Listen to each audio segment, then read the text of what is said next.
First of all, I would just like to say, psych. I have zero to apologize to TIM Walz for. Everything that I have posted or shared are allegations from other people, from public sources that I have taken and shared on my own profile. And I've also stated that these were allegations, but that's neither here or there. There's going to be more information on that to come. But I want to talk about something else: our media, because everybody seems to still be following everything the media says, and yet you seem to forget some of the things that they have told tall tales about. And these are big tall tales, things that actually interfered with our previous election. So I want you to watch these media video clips and just be reminded of what they have fed us in the past. And then we will go on more about TIM Walz. Okay, so we all remember the Hunter laptop Russian collusion, right? I mean, they even went as far as to tell us that former Intel officials all agreed. 2020 election, you signed on to this open letter that was published by Politico. It said, "We write to say that the arrival on the U.S. political scene of emails purportedly belonging to Vice President Biden's son Hunter, much of it related to his time serving on the board of the Ukrainian gas company Burisma, has all the classic earmarks of a Russian information operation." Right.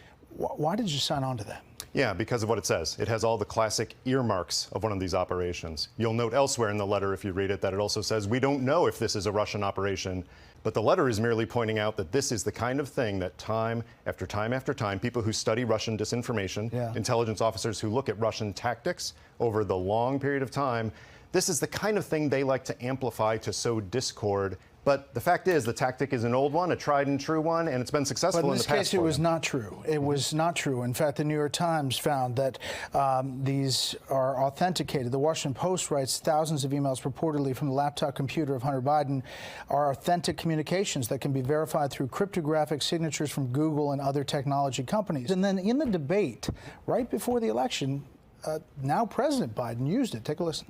Very quickly. There are 50 former national intelligence folks who said that what he's accusing me of is a Russian plant. You mean the laptop is now another Russia hoax? That's exactly what. Is this that's where you're exactly going? what. This is told. where.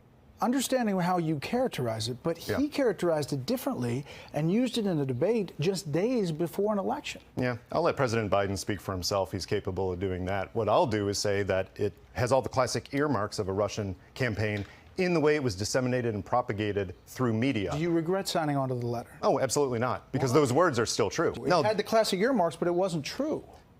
What is not true? That it was Russian disinformation. That's not what we said in the letter. Read the actual letter, and we said we do not know if this is Russian disinformation. It has all the classic earmarks of a Russian information operation. Exactly. The difference between an information campaign and a disinformation campaign and a misinformation campaign, it's not my fault if people don't look up definitions. I know, but the purpose of the letter is to have an effect. And the nuance that you're talking about here never made it to candidate Biden because he said it plainly. There are 50 former national intelligence folks who said that what he's accusing me of is a Russian plant. That obviously affected the dynamic, don't you think? I would absolutely love for all news media to show nuance on all these issues instead of racing to sound bites. And in this case, some news media race to sound bites. That's not helpful for the American people. And I really wish that people. Was helpful for the American people? Well, instead of quoting one sentence from it, if people actually read maybe an entire paragraph, it shows that we don't know if it's Russian. It affected anything? I don't know if it affected anything. We're trying to. What we were trying to do is point out that this has all the classic earmarks of a Russian information campaign. Not to say it's Russian disinformation, but to say that the propagation through American media and international media has all the classic earmarks of a Russian information campaign because we've seen it over and over and over again. They love to sow these kind of divisions and exacerbate them. That's not American, that's Russian. Okay, so there was one media tall tale during our last election, which you can make up your own mind on whether or not you think that affected the last election. My personal opinion, 100%. It deceived all of us into thinking that Russia was involved when they weren't, and we didn't find out the truth until after the election. Here's another one. And you remember this one, the Trump-Russia collusion in the 2016 campaign, pushed as truth by the media. The idea that the Trump campaign and Russia might have been in contact about what Russia was doing to influence the campaign has been mostly described until now as an open question.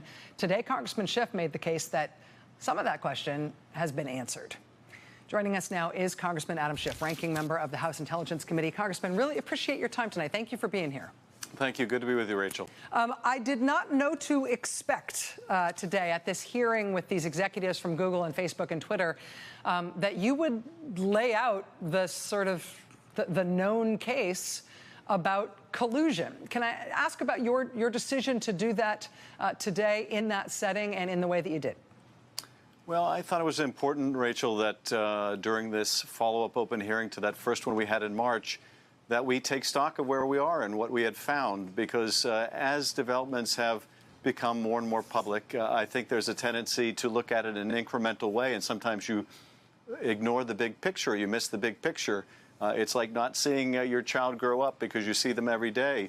If I had told you 9 months ago that I believe we would find evidence that the Russian government, through intermediaries, would offer assistance in the form of derogatory information about Hillary Clinton to the very top levels of the Trump campaign, including his son, son-in-law, and campaign manager, as what they described as part of the Russian government effort to help Donald Trump, and that the reaction from the campaign is, we would love that help, you would say, you're crazy. No one is going to be stupid enough to put that in writing. And yet that's exactly what we found. We have found no evidence of collusion, coordination, or conspiracy between the Trump campaign and Russia. Is it true, the evidence gathered during your investigation, given the questions that you have just answered, is it true the evidence gathered during your investigation did not establish that the president was involved in the underlying crime related to Russian election interference as stated in Volume 1, page 7? We found insufficient evidence of the president's culpability. So that would be a yes. Without, pardon? That would be a yes. Yes. Thank you. Isn't it true the evidence did not establish that the president or those close to him were involved in the charged Russian computer hacking or active measure conspiracies, or that the president otherwise had unlawful relationships with any Russian official? Volume 2, page 76, correct? I leave the answer to our report. So as a yes. Is that any true your investigation did not establish that members of the Trump campaign conspired or coordinated with Russian government in the election interference activity? Volume 1, page 2, Volume 1, page 173. Thank you. Yes. Yes, thank you.